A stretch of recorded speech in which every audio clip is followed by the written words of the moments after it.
Welcome to the CWC Podcast with your hosts, David Selby, Andy Horton, and Savannah Smith. Okay, welcome back to the CWC Podcast, your home for the latest news, rumors, and updates around the sport of chuckwagon racing. I'm your host, David Selby, and I'm joined by my co-hosts, Andy Horton and Savannah Smith. You guys are looking good today.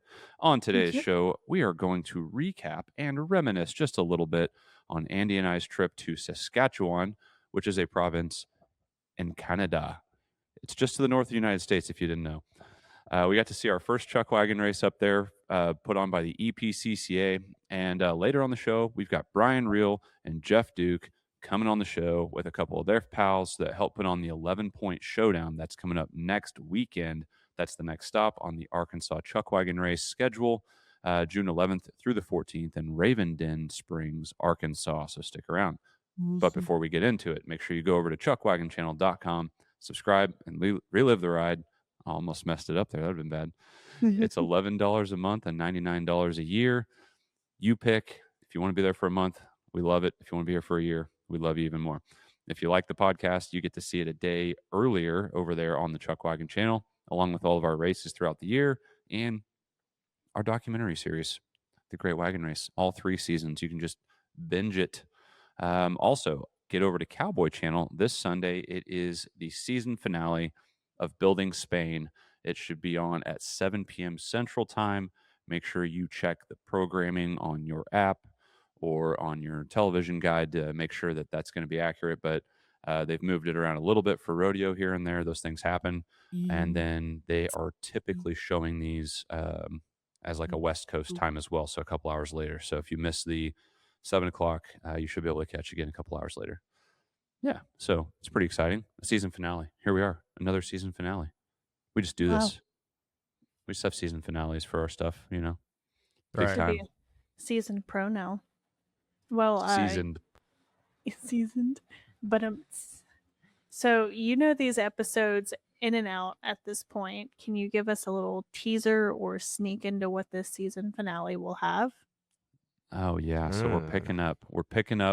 First of all, make sure you go over to the Goat Ranch's Facebook page if you want to kind of keep up with some of the content that's been dripping out, these teasers for the show.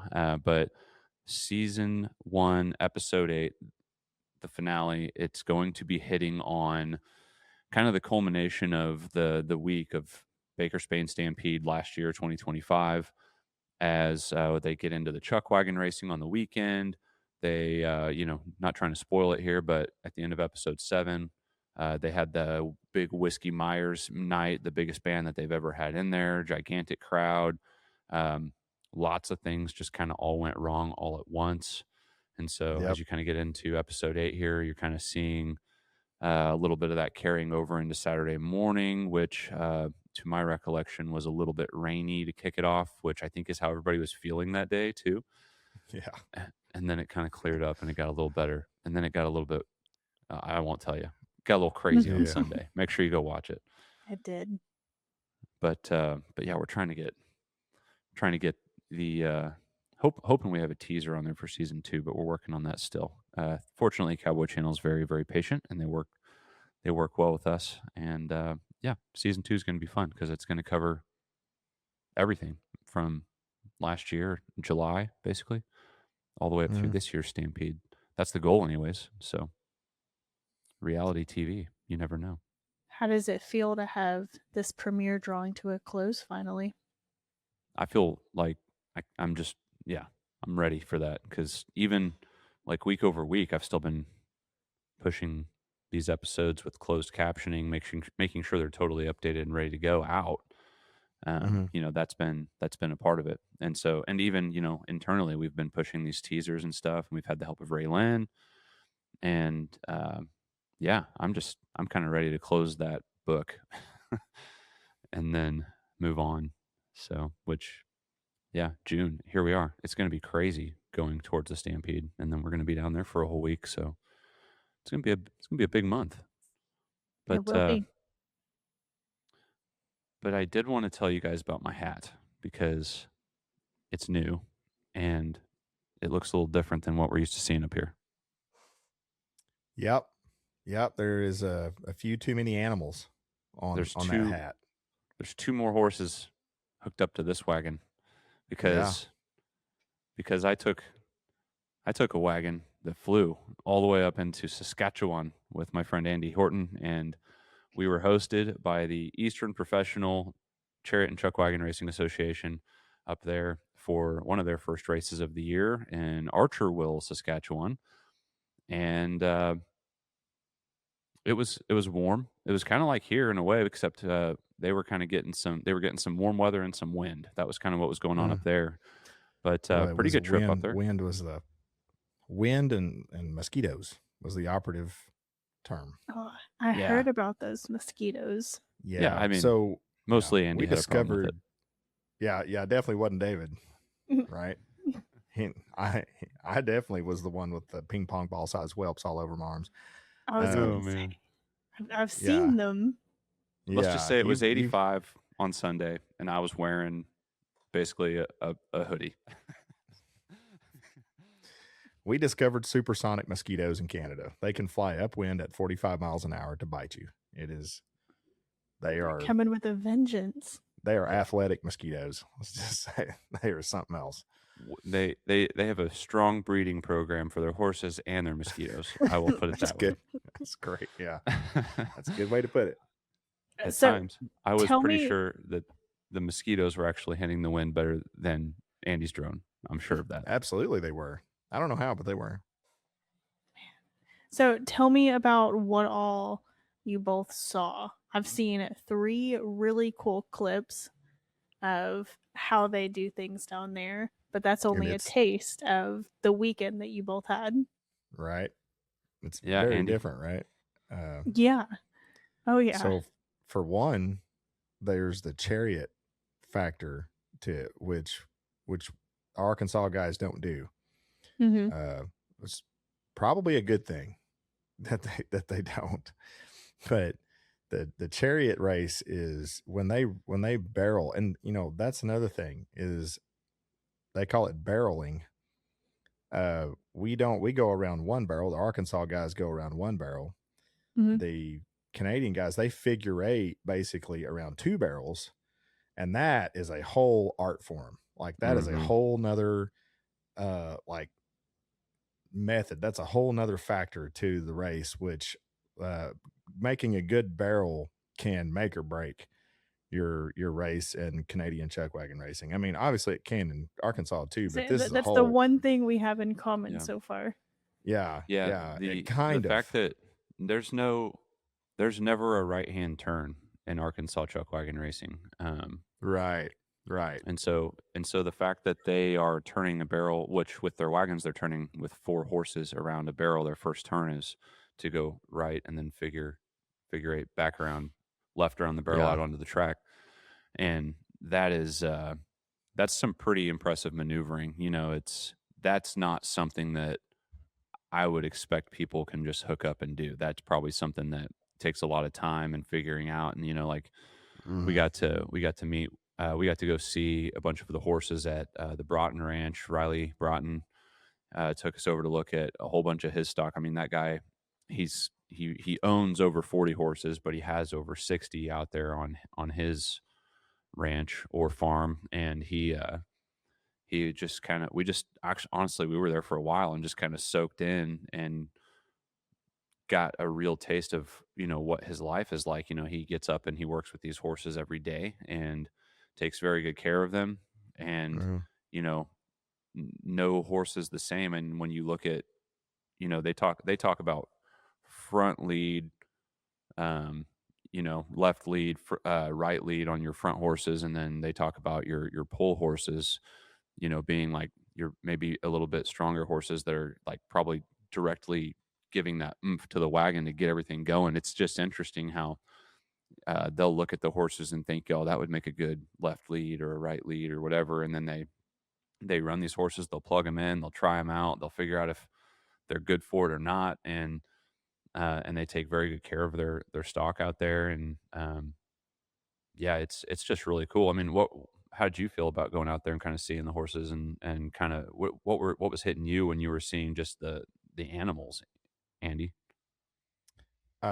Just there was a lot of talk about pedigree and breeding and stuff like that, which I found very interesting. And they've almost like basically developed their own specific breed of wagon racing horse out there. It's like they've almost made their own version of a thoroughbred. Yeah, it's like a 58.5-inch thoroughbred.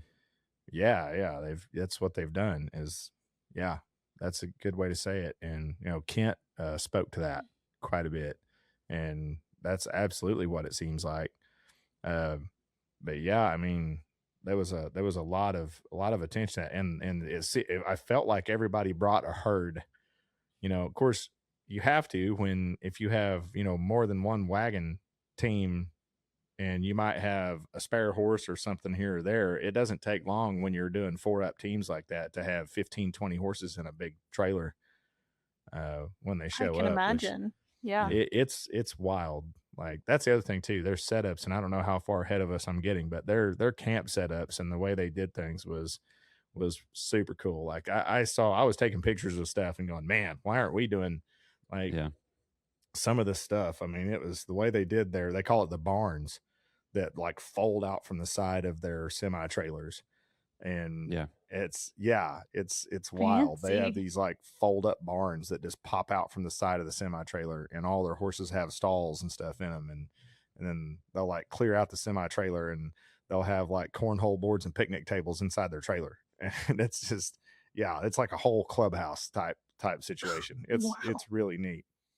Yeah. They've been perfecting it for a long time too, and so we knew going up there, like, hey, Canadian Chuckwagon racing, that's been around for over 100 years. This is something that goes way, way back. You talk about like truly like evolving out of stagecoaches and, these older form of wagons and stuff. And so to see that with our own eyes and actually be there and get to feel almost that inheritance and that cultural factor of like, this is like everyday life, that these are horse people, that they live and breathe it, and they breed these animals, or they've got a person that they use, that is who they go to for their animals most of the time. And just the different kinds of passions all around the sport, and it may be within certain things. I feel like, I think that Riley's biggest thing was getting to breed and break horses. I think that he was super passionate about that, if not more passionate about that than even racing. And and it shows in his stock. He gets out there and he tears it up. But like the Chariots, to me, and I've kind of said this to different people, but seeing the Chariots in person is so much different than seeing it on video, which we'll be putting some of that content out. You'll get to see some of that stuff, but it's just so much more intense than you would expect, especially when you're right out there on the edge of the track and you just see how hard those animals are running, and then actually how loud the Chariots are, because they're just catching all of the sand and the gravel and the rock or whatever is making your track. I mean, that was more of a dirt and sandy type track, I guess, according to what I was being told. But you hear all of that hitting the front of that Chariot as they're going around, and it's actually quite loud. And just how hard they're having to lean to go around these barrels and to maneuver. And there's I actually not feel a like whole lot. There's not a whole lot there to catch them. No, not if they like tip. if there's an abrupt stop, they tip. It's but the control that they have over their own weight, over their own bodies in these wagons, it's actually very athletic. I think that the Chariots put on a better display of like the human athleticism than anything that we see in wagons, including their wagons, and their wagons not that it's not there. Like, I mean, you do have to pay attention to where your weight goes and everything in the wagons. Like, and that goes across the board, no matter where you're racing at, whether it's Arkansas, Canada, or whatever. But yeah, you're right. The physicality and athleticism that these guys, like, they're throwing their weight like way out over the side of these Chariots when they barrel to keep from tipping them over. And like, I know, like, I mean, I would assume the clip that Savannah's seen, that's going to make its way out somewhere. Yes, I've got 3. The 3 that you sent, locked and loaded. awesome. And Yeah. So, that Chariot clip of Riley turning the turning the barrel. Yeah, that immediately caught my attention, and that was very early on Saturday. And I don't know, it was probably within the first few heats that I saw Riley do that. Man, he barreled hard, and I was lucky enough to just be pinned on him when he came out there and got that shot. So, Riley, keep an eyeball peeled for that, because that's going to be cool. And there's some other stuff in there too. So awesome. yeah. Well, gentlemen, while we have a pause in conversation, our guests are in the waiting room. Okay. Well, do we want to segue out of this Canada stuff somehow, or how are we doing that? Let me go a little bit further on the Canada stuff. Okay. Let's give it a few more minutes here. So the other stuff that really stuck out to me is, like obviously, just how they race in general, especially when you look at the wagons, because we have several classes of wagons, and it was interesting getting to like explain this to the different people I was talking to up there, because we don't really have anything that's exactly the same. Even so, like their wagons in the EPCCA, they're a 550-pound wagon, and that the closest thing we have to that is our buckboard wagon. And so it's really not like you're comparing the classic to the, you're talking about a 58.5-inch thoroughbred horse pulling a 550-pound wagon, while we have a 52-inch pony or horse that's pulling our 500-pound wagon. And then we step up to the classics, or the classic, and that's a 1,000-pound wooden wagon being pulled by 2 horses. And so they, like, these divisions or these race criteria are so different all the way across the board. Especially when you start to break it down, it's very, very different. And I thought it was really interesting how in the EPCCA, it's standard for them to run 3 wagons at a time. So they'll run 3 across. And so you'll have barrel 1, which is inside closest to the track, and then 2, and then 3 towards the outside of the track. And on the 2-day race, like we saw, on the second day, whoever's at the 1 spot will switch with the 3 spot, and the 2 spot stays there, because having that inside barrel is a big advantage. And so it's interesting how they do that. And then I was also going to say, like, the way that they have to work around pretty much a guardrail around the track, which, that may be well known, but that is very different than how we race down here in the Arkansas racing too, because you have a guardrail the whole way and there are no outriders. So no outriders in the EPCCA. That's different than when you go up to the Worlds, where you're looking at, 1,000+ pound wagons. They do a little bit of a different weight thing there with their big wagons, and their horse size and everything changes. So it's not the same across the board. There's still like this other level or tier, or I should just say class, because frankly, when you look at what they're doing with the class that they're in, they're maxing these things out. They're maxing these specs out, right? And then until you go up to basically this other class, it's, they're real. I mean, they're pushing every little thing, to max it out and be just 1% better in any way they can. So it's pretty cool to see how much history goes into that. And yeah, and just the way that they race, they just absolutely tear around the track. And it is so much faster than you would think, you just got to go see it for yourself. I highly recommend going and seeing a race. When you got 3 teams out there running 4-ups and you got 12 animals like rounding a corner at you, close together too. They're packed. They're just so, and they're rubbing wagons and stuff. Like they are aggressive. And so that was really cool to see. And so it's like, yeah, they don't do the outrider thing, but they have a lot more animals on the track at the same time too. So it's a give and take on excitement. And I think it evens out very well.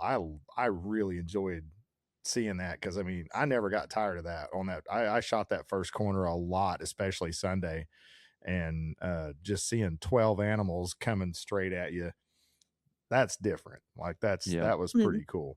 Yeah, I think some of the things that were in my mind, like even subconsciously going up there, I was wondering what I would latch onto, or if I would be as passionate about what I'm watching on the track, for different reasons and everything.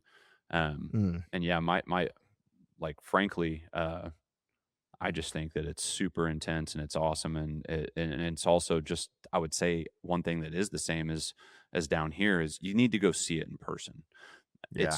It's really cool to see some of the stuff we're capturing, and I got to say kudos to Andy, and the stuff we were capturing up there is going to look really cool.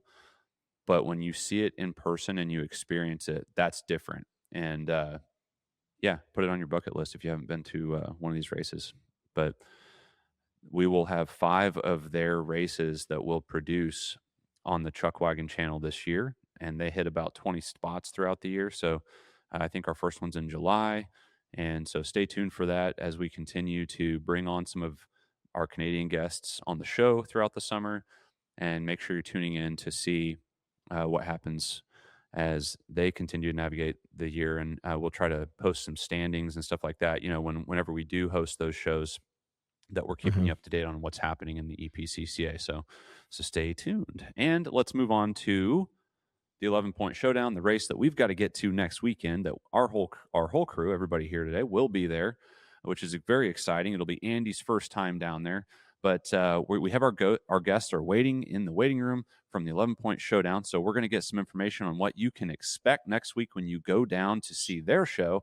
And we're going to try and take a deeper dive on what it's like to put one of these events on, which gets me excited because we want to grow the sport. So how do they do it? Let's bring them in.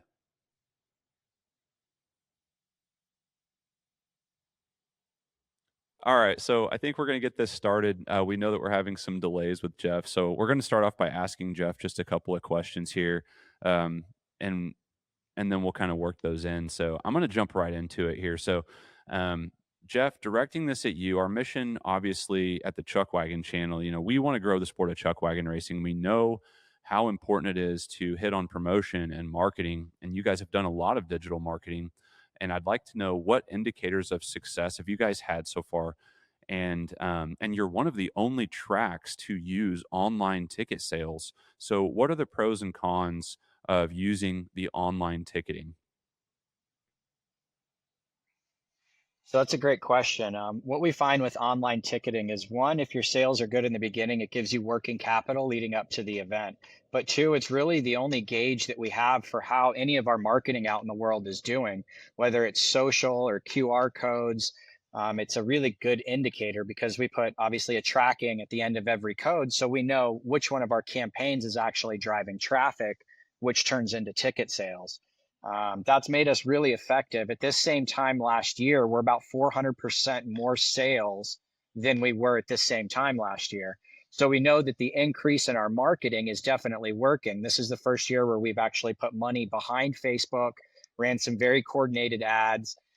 Content is always the biggest thing. And this year you've been phenomenal and provided us with like 8 really great pieces of content that's been working really well along with our commercial.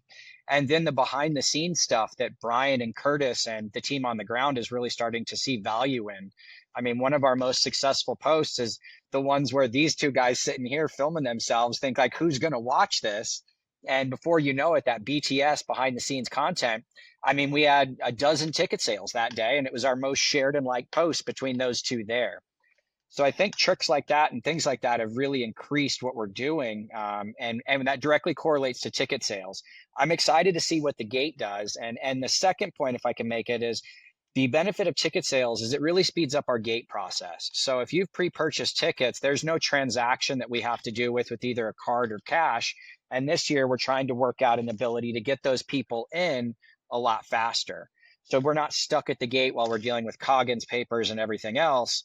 Hey, here's a QR code, scan it, or here's my name, type them in, and then they're good to go. Yeah. So we'll probably end up asking a couple of these questions with Brian again here when we let you go, Jeff, assuming we continue to have a delay. But how Okay. important is it to having a well-rounded team? Having somebody like yourself that can specialize in what you do, especially in the marketing side of things.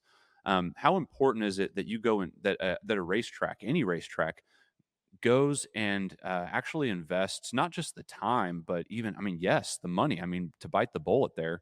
How important is it that a track does that, even if it's their first year, even if they're like, we got no budget? What is the importance of that, and how have you seen that how have you guys seen the success of that from year 1 to year 2 even? I know we're not at the race yet, but, can you speak to that a little bit? Yeah, I mean, the success alone, like I said, is in our online sales being up 400% from this time last year. We're also using Google Analytics so I can track all the website traffic. I think I sent Brian a screenshot the other day. It was up 547% in the last 7 days.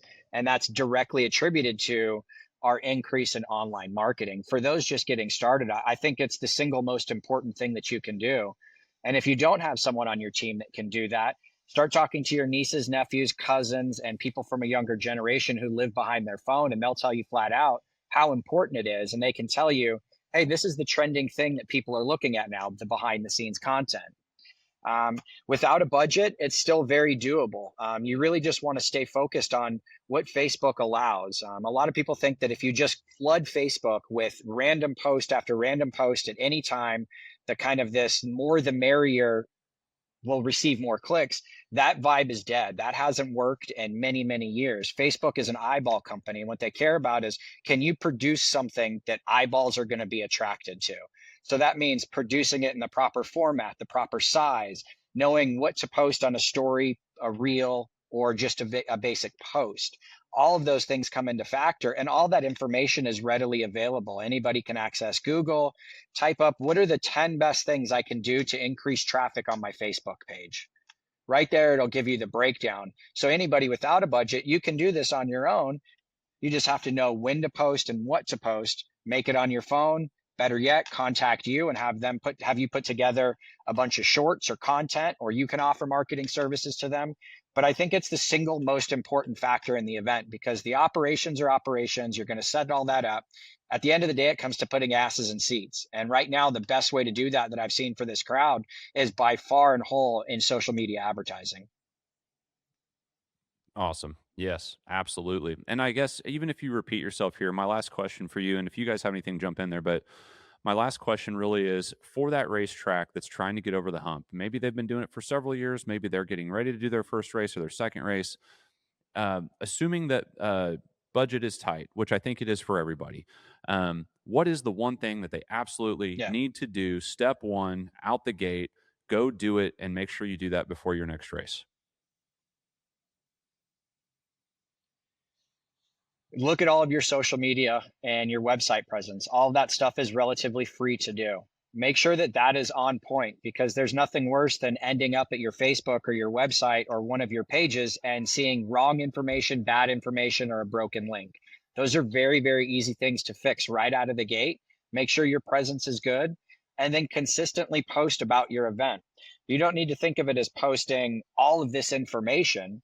Your goal is to drive eyeballs to your page, and your page has all that information. So the post should be something engaging, and people love to see what everybody's doing on these ranches. I mean, me as being, I guess an outsider, I live in the city.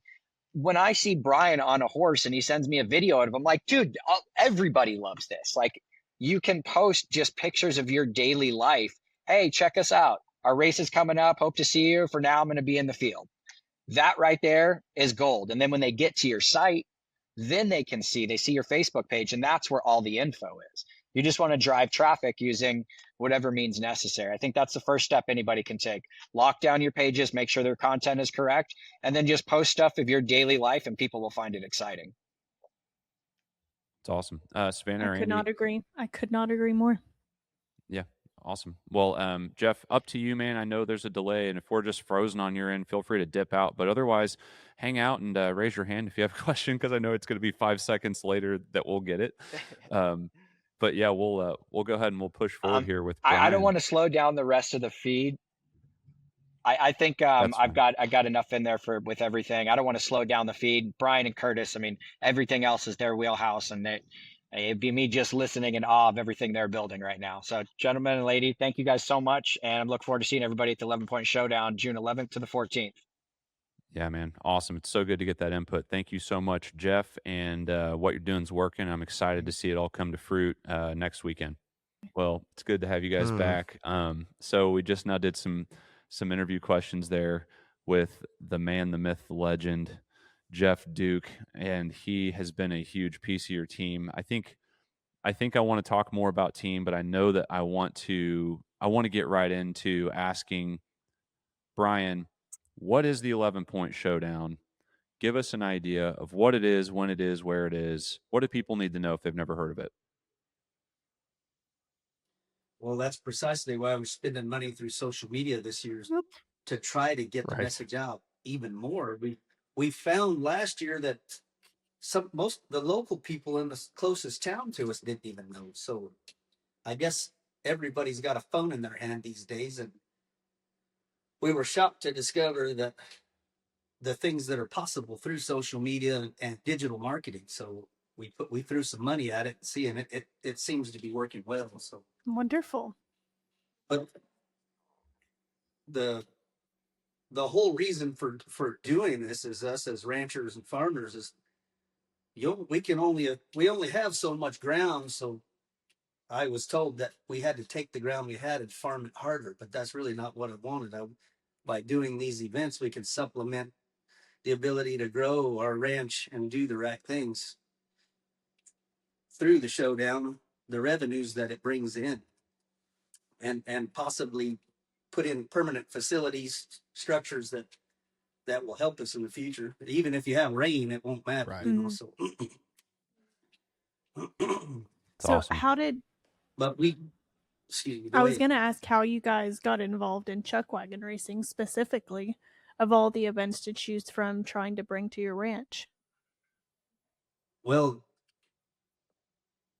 19 years ago, friends of ours from Black Rock, the Stallings bunch, we went and camped with them. They invited us to go with them and to come and watch the chuckwagon races. So we went over there and camped a few days with them, and I ended up helping them for several years hold their 4-up team over there.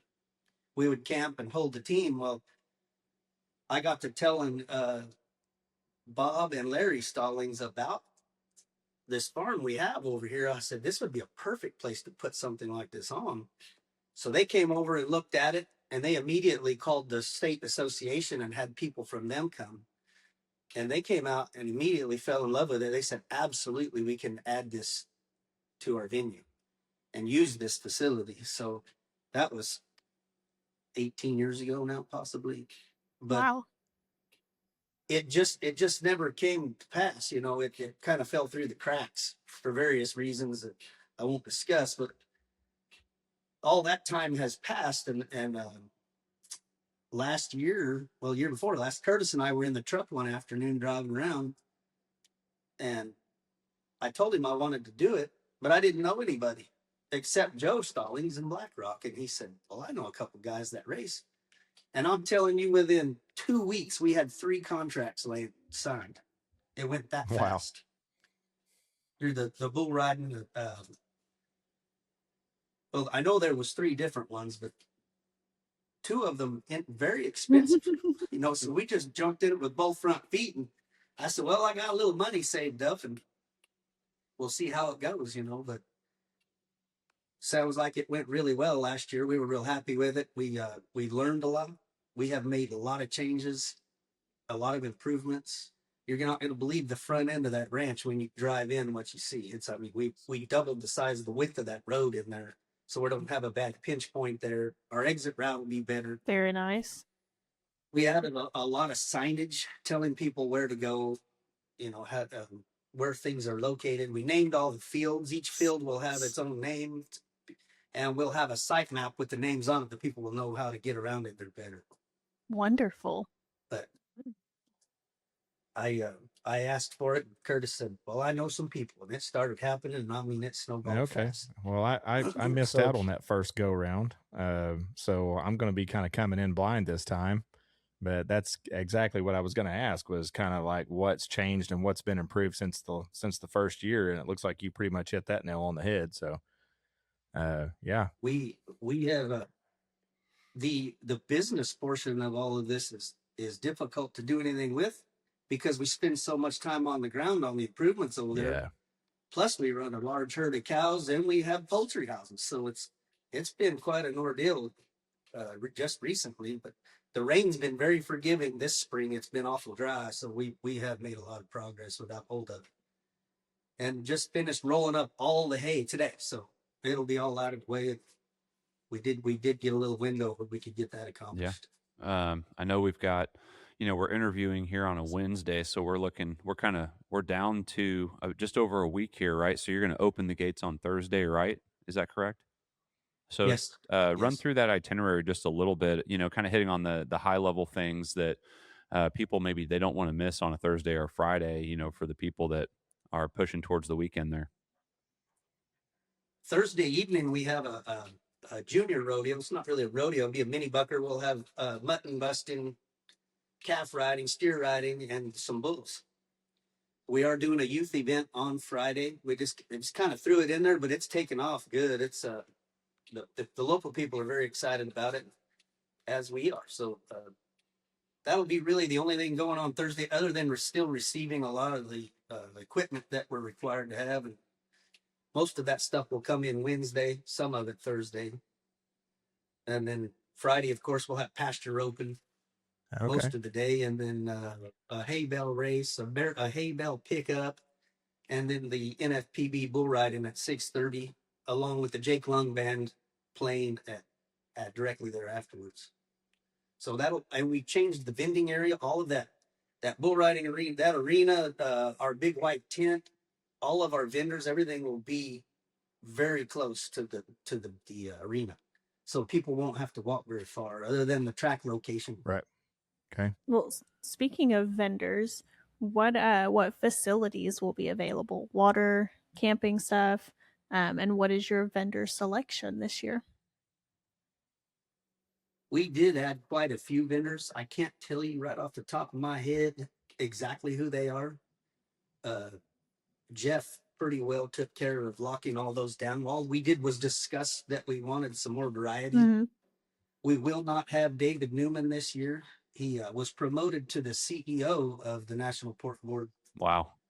Last fall, and he took the job, and we don't see him much at all anymore. So he and his family are going to be unable to make it darn this it. year due to the travel and his children getting old enough to chase other things as So well. that'll be more food vendors then. Yes, we will have quite a few more food vendors and a taco truck. We all wanted a taco Yum. truck. We did not get one last year, so I'm all about having a taco we truck. do have one coming this year. We gotta have Yeah. tacos, man. It's part of our steak. Yeah, pork rind and kettle corn guy. Oh, that's good. Pork. We have a guy that makes pork rinds and kettle corn, Mm-hmm. and he comes to our local fairs around here, and he does an amazing job. So I've been on him. He's gonna come. So what kind of like rules of the land or housekeeping rules or anything like that do campers and spectators need to be aware of when they show up? We will have roll-off trash cans there. We did pick up a lot of plastic barrels. We will have those staged all over for trash. We really depend on those campers. Listen, 95% of them, 99%, they're all really good. We hardly had anything out there. It was random things in the middle of the field that fell off their saddle or the side of a side by side. Just random stuff. But the camps were very awesome. Cool. Most everybody cleaned up after themselves. It was not bad at all. So Curtis, talk a little bit about those the rodeos. Talk about kind of what you've done to prepare for these this year and how that's a significant piece of entertainment for the people that are going to be coming in. Well, like on Thursday nights, we're filming the young guns, the junior deal. We've got stops from several different people trying to the right caliber for the right kids. That way it'll be a good show. I mean, we don't want to have too good of stuff or we don't want to hurt nobody or sling them off. We want to be able to ride and have a chance at winning.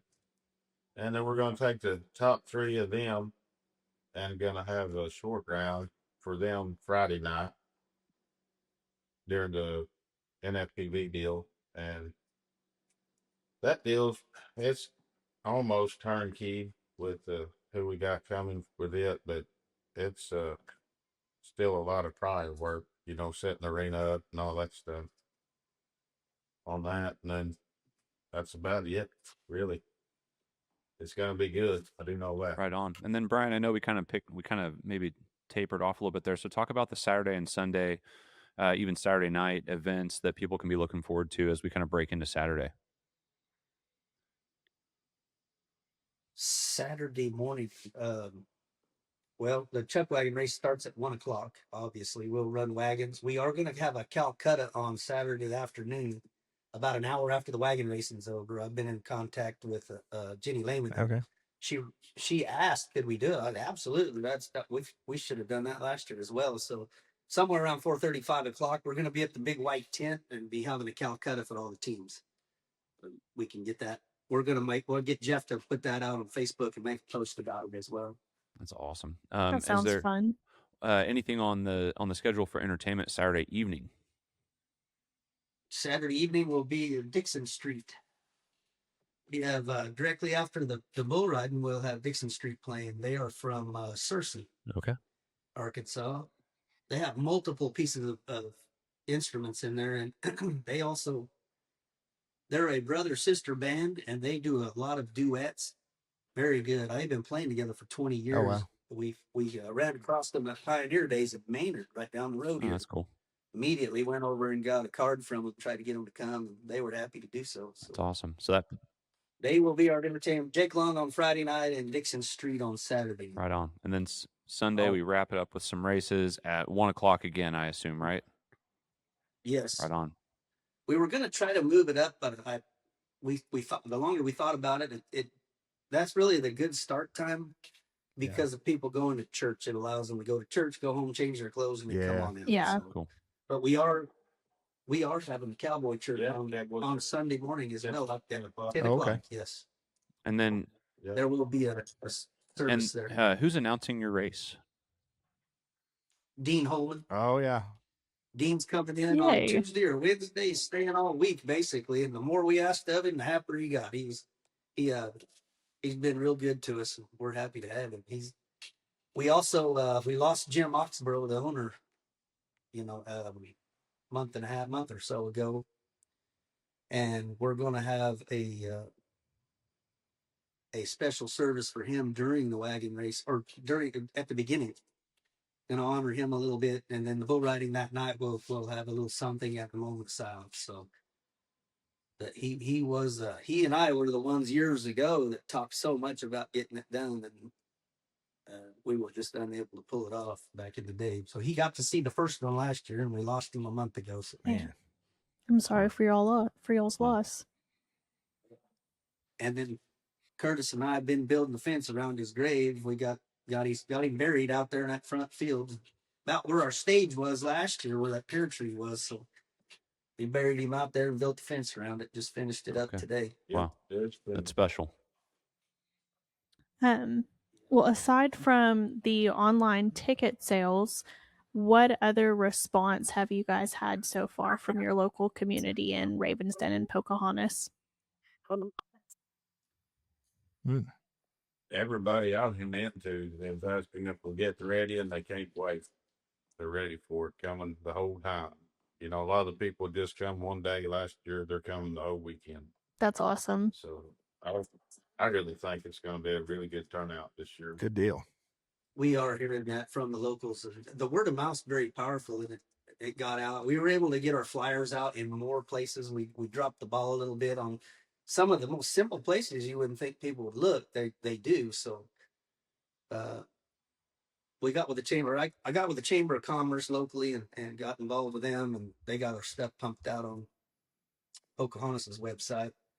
Along with the mayor, I talked to the mayor of Pocahontas, and he gave me a lot of good ideas on where to hang banners, where I could and couldn't do it in the city. So trying to get it, just the local people alone has been more difficult than anything, seems like. But it blew my mind last year how many people come up afterwards that heard about it. They said, we didn't even know about it. Now, like, it's on every radio station, social media. I don't know what else you can do. Spend a few $1,000s in advertisement, and then your locals don't know about it. We couldn't figure it out. Yeah. But we did a much better job locally at getting it out. We got a big billboard in town too. We did buy a billboard. We went to the TV station in Jonesboro, the KIT, and did a bunch. And we added a person to our team. Hopefully, she sticks with us. She's her name is Whitney, and she's a friend of ours. and we didn't know that's what she did. But anyway, she's a marketing person, and boy, she took me by the hand, and we went to KAI. She got us a meeting with KAIT, and their whole team was there, and she had their attention. So she's been really helpful for Jeff because we don't speak his language either, you know. So, and she does. So, and she's way better at explaining that stuff than he is to us, because we're just the doers here, you know. We like to put our hands on things. All of this new social media and all the business end of it's really been an education for Curtis and I getting to this point. Every year it'll get easier for us, I'm sure. But it is hard to sit there and talk on the phone. Mhm. Right. It feels weird. I feel like the biggest idiot in the world, too. What I do. We just keep telling each other how big Del Brisby got. You just got to do it, you know. Right. So, Yeah, that's a good example.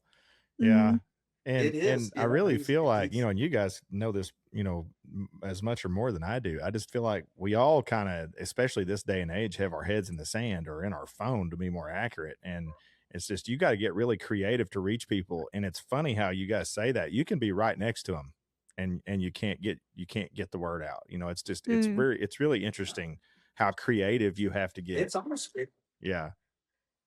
frustrating, you know. It is, because we didn't grow up with this technology in our hand like these kids today. As soon as they're big enough to hold it in their hand, they already know how to get around in those things, and we didn't have that. Yeah. So I pulled out an old touch button phone the other day when lightning knocked our tower out. My kids looked at me. That's been 4 or 5 years ago. They looked at that thing and looked at me and said, "What is that?" You know, they'd never seen it. The old Nokia brick. Yeah. Yeah. So with us being 2 weeks out, what else do you think you would want people to be aware of, if there's anything else left? Just if we're bringing a side by side, that equine's got the right of way and to not be driving like an Okay, idiot. but they are allowed. So just They are. Yes, they are, and we're not charging for them. You know, Okay. I did. Josh, he put out an amazing video the other day on that, and they want us to do something similar to that, to let all the people know. Look, we are allowing them, but the instant you mistreat it, or start acting foolish, you're going to be asked to leave. Because we're not going to be able to have liability. We won't let it happen. Somebody's going to have to work. Yeah, guys, don't mess We it did up, have please. a lot of officers. We will have a lot of deputy sheriffs that are our friends. They'll be patrolling, and we'll have 1 or 2 there all through the night this year on station. So it's awesome. that will be an added thing. Yeah, an ounce of common sense will prevent a ton of pain for sure. It is, and it's been a struggle not wanting to, but there's such a vast amount of ground there if you want to go from one end of it to the other. And we have a lot of people that are their mobility's bad, you know, and then so they just won't come if you can't let them drive right up there, bring their chair, jump out, and walk 50 feet to watch the race. So, and then from there move over to the bull riding and the stage area and walk up there and set their chair down. So it just make it a whole lot easier. They're smaller than trucks, you know, so we can park a lot more of them in those areas. And even in our case, it's kind of nice to be able to step out of something and pick your camera up and be able to shoot some footage and whatever you got off of, not run away. So it is. I mean, there's things are changing so quickly in the industry and in our lives. These side by sides are just a way of life. I had a discussion with Dan Oath about it. He said every year I buy a new colt every year, and I was laughing because that's what I do. I'm going to start this colt and make me a good horse. In 2 or 3 years, it'll be a good finished horse. Well, now I got a fleet of side by sides instead, and that's just because they're so much more efficient. We can cover more ground and see more things through the day rather than saddling the horse and making a ride around. You know? So, and that poor old colt's still sitting out in the pasture. So. Yeah, man. Well, like last year too. I mean, there was a day there where trucks couldn't hardly get around nowhere, where them side by side did. That's right. The best.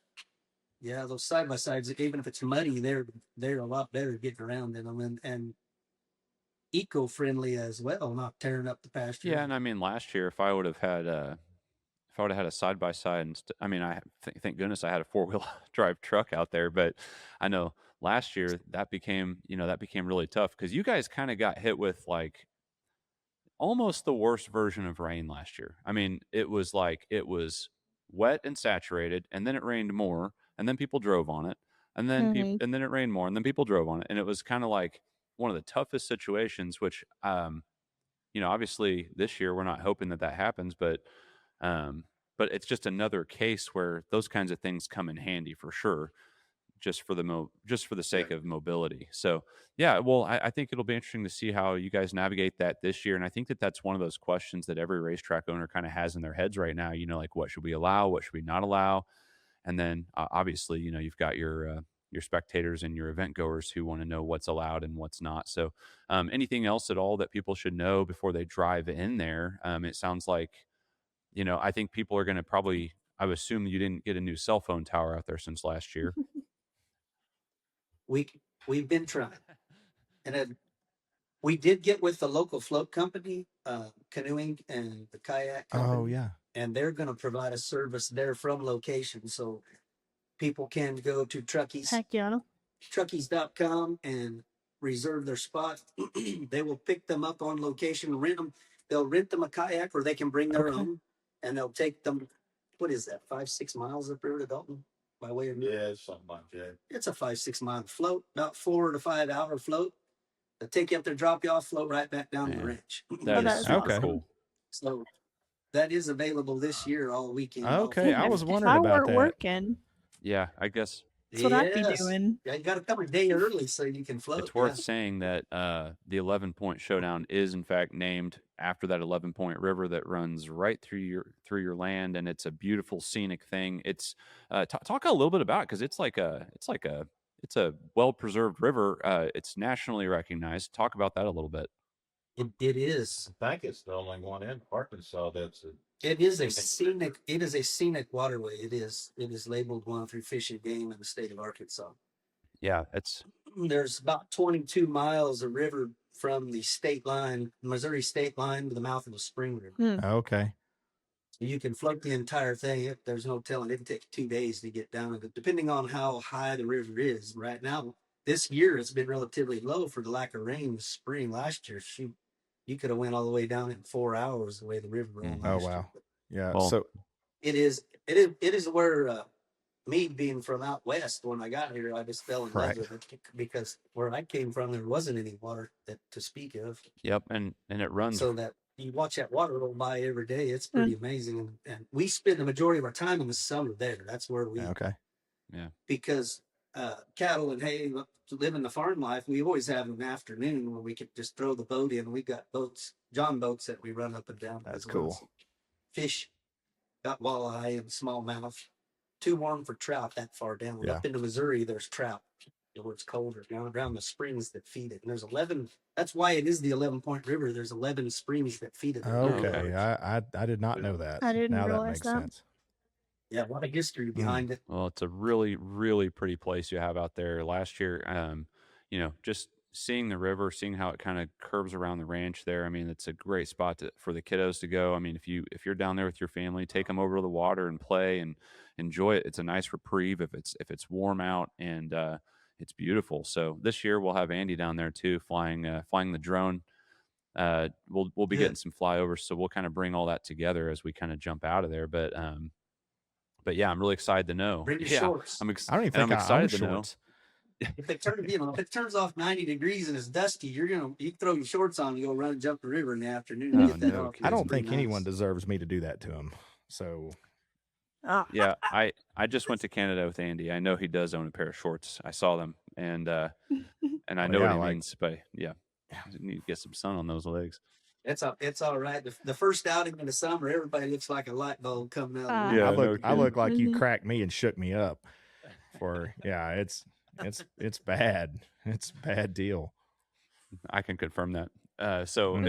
Anyways, guys, it's awesome. It's awesome that you're throwing down and you're going to get the float trip aspect worked into it this year. I think that's something that could grow as well. And it's a full schedule. I assume we're wanting everybody to go to your Facebook page if they want to learn more at 11 Point Showdown, the Facebook page. And make sure you go and you get your tickets online so you can save yourself the hassle when you come in the front gates there. And go get all that information there at their Facebook page. It's June 11th through the 14th. That's next weekend at Ravenden Springs. Make sure you go check out and get that address punched in before you get out into the boonies where you lose service, because you don't want to end up like Savannah did last year, where you end up back in Missouri when you're trying to go to Ravenden. Or I guess we were in Pocahontas. We did have. Yeah, was it Mississippi that I went back we did have into? signage. We had a specific sign made for that with an arrow pointing towards Missouri and the other one pointing towards That's Arkansas. awesome. I am not joking. It will be at the end of that travel. That's really. cool. Wonderful. We had several people end up in Myrtle. Yeah. I'm glad And they were not happy when we No, I went bet. back. I'm Yeah. glad I wasn't the only one. Well, That's awesome. It's one of those things we'll always remember. But Mhm. but yeah, thanks for being on here today, guys. We appreciate you. We're excited to be out there at your event next week. We know it's going to be awesome.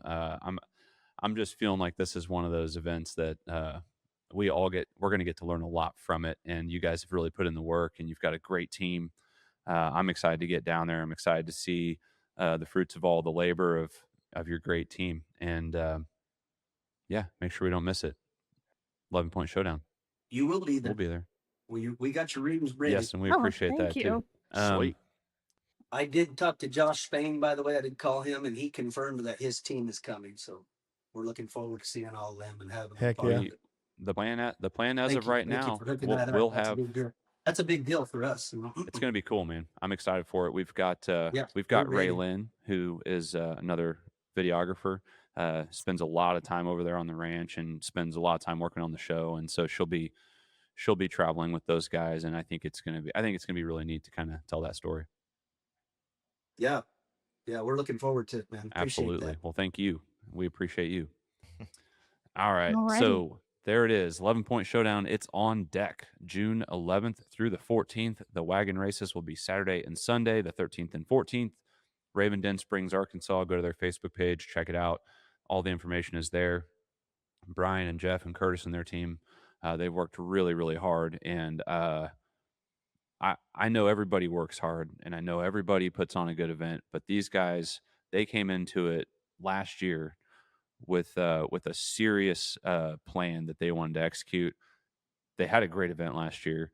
They also just got absolutely dumped on last year, which is never something that you want to have to work against, and that's just part of it. However, if you do go out there and it's raining, don't you miss the Chuckwagon races. Case in point, Whiskey Ridge, Memorial Day weekend, we got to see some really cool stuff out there on the track. So thank you for joining us today. Next week, we will have youth racer Austin Pruitt on the show to talk about his experience racing and what he's looking forward to this season. And we'll see you at the 11 Point Showdown if we don't see you next week. Find all that information on their Facebook page again, or go to the ACWRA website, or just subscribe and relive the ride at chuckwagonchannel.com. That's it for today. We will see you out on the track.